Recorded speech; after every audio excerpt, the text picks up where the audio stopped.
I am Ferdinand Marcos, and I am the President of the Republic of the Philippines. I stand today on behalf of 110 million Filipinos. Hello po sa inyong lahat. Kahapon, nagtipon muli ang buong Uplift Committee. Kasama dyan ay ang Executive Secretary, mga kalihim ng Department of Energy, ang Department of Transport, ang DSWD, ang Department of Agriculture, Department of Finance, ang Department of Development at ang DBM. Magbula pa man nang nagsimula ang gulo sa Middle East, agad na kami nagpupulong ang mga miyembro ng Uplift at tinitignan namin ang dapat tugisin sa iba't ibang mga sektor. Kaya continuation lamang po ito na aming isang buwan nang ginagawa. At formal nating itinatag ang Uplift upang mas mabilis na maprotektahan ang bawat Pilipino.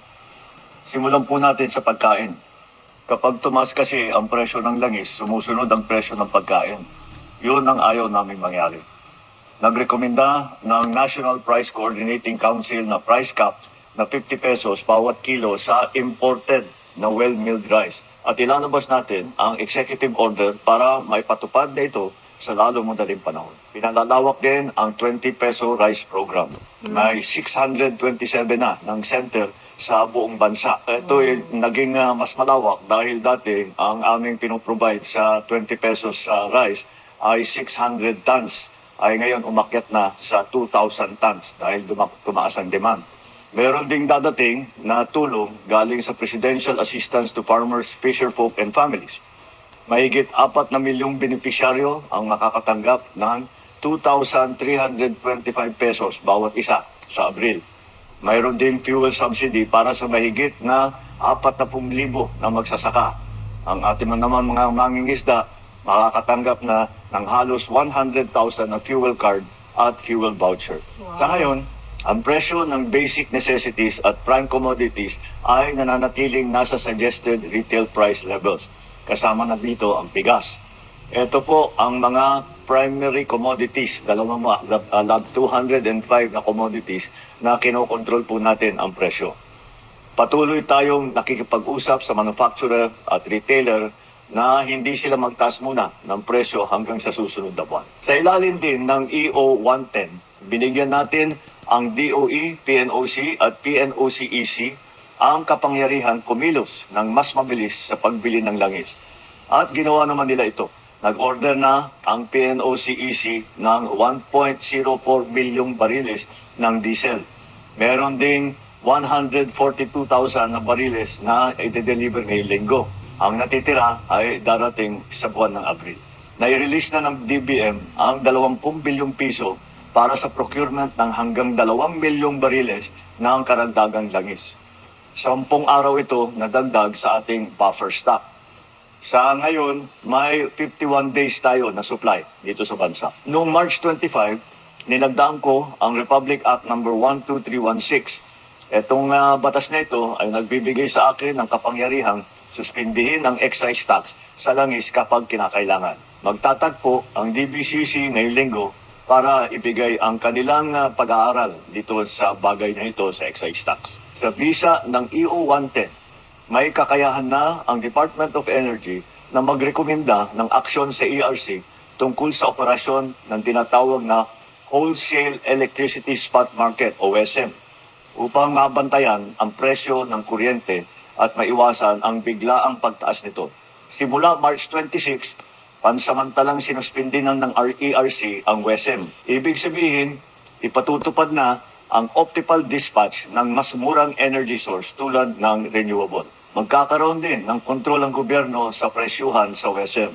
Kasalukuyan itong inaayos na ng ERC. At para sa pangnatagalang solusyon, matagumpay na nag-drill ang Camago 3 well. Nagpo-produce ito ng hanggang 60 million cubic feet ng gas bawat araw. Wow. Ang Malampaya gas ay nagkakahalaga ng 480 na piso kada kilowatt hour. Yes! Ang imported na LNG naman ay 10 piso at 30 sentimo. Malaki po ang pagkakaiba.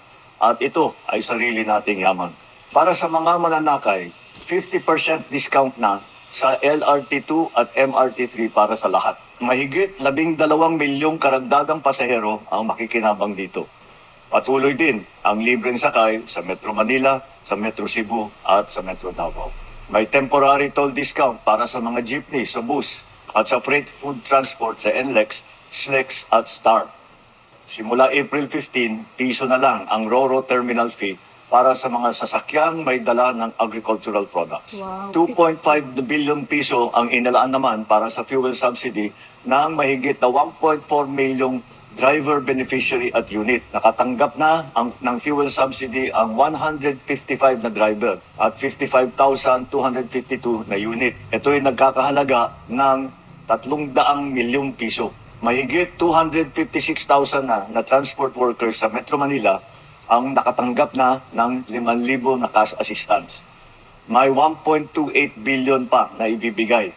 Magsisimula na ang nationwide na pagbigay sa April 6. Kumustahin din naman natin ang lagay ng ating mga OFW. Mula March 5 hanggang March 29, nasa 2,551 na OFW na at 835 ng kanilang dependent ang nakauwi na sa bansa. Meron din tayong reintegration program upang masuportahan ang kanilang pagsisimula muli dito sa ating bansa. As of March 27, 18,394 na OFW na nasa gitnang silangan ay nabigyan na ng tulong gaya ng pagkain, temporary shelter, medical aid, transportation, financial support at repatriation. Habang may Pilipinong nangangailangan ng tulong, patuloy kaming magsusumikap na ipaabot ito. Hindi kami titigil sa pagkilos hanggang maramdaman ito sa bawat tahanan. Ngayong Semana Santa, sa ating pagninilay at panalangin, naway isama po natin sa ating dasal ang kapayapaan at kaginawaan ng lahat.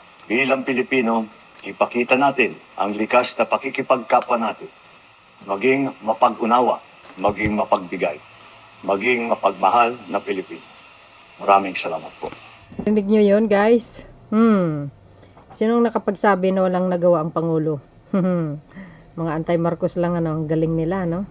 Yan nga ang sinasabi natin, guys. Mga kababayan, open your mind and open your eyes and see what the Marcos administration did. Sa mga magagandang programa. Lagi tayo may video Kaya isi-share na nga lang natin para ma-inform ang taong bayan na ang Marcos administration very hands-on sa pagresolba ng mga problema. Di ba? Sa taliwas doon sa mga sinasabi ng mga Marcos, anti-Marcos na walang ginawa kundi paninira lamang. Di ba?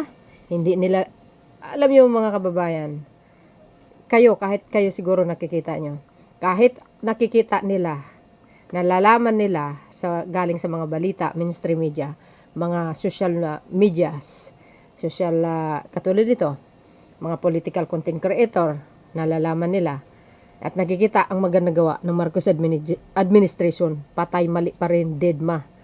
Ako makapanira, parang para may masabi lang sa Marcos administration, Pero ang katotohanan, magaling na pinuno si Pangulong Marcos Jr.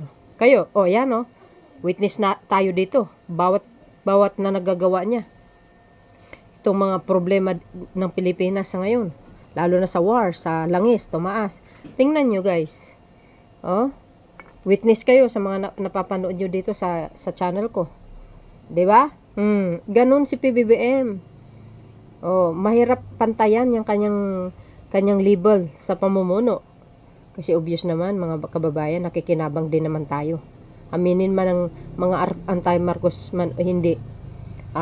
Obvious na obvious. Kitang-kita yan Kaya kami nandito, always spread the good news from the Marcos administration. Kaya salamat, Mr. President. Yan. Kaya nga saludo ako dito One of my favorite president forever. Except sa kanyang ama. Lalo na sa Malampaya. Grabe, laki nung guys Ang tipid natin. Sariling yaman natin yan. Abangan nyo mga kababayan, ang Pangulo sa pagbibigay ng mga tulong sa mga drivers all over the Philippines. Ay, ikot yan sigurado kahit pagod na pagod. One day nag-aatubili sa kanyang trabaho. Always yan. Trouble around the Philippines. Lalo na yung sa pag-suspend sa excise tax. Maganda yun mga bes. So, yun mga kababayan, kayo na balang magkomento. Thank you guys for watching. See you again on my next upload. Bye and baboos. Follow me and likes guys. There's more. Bye everyone. Happy Holy Week.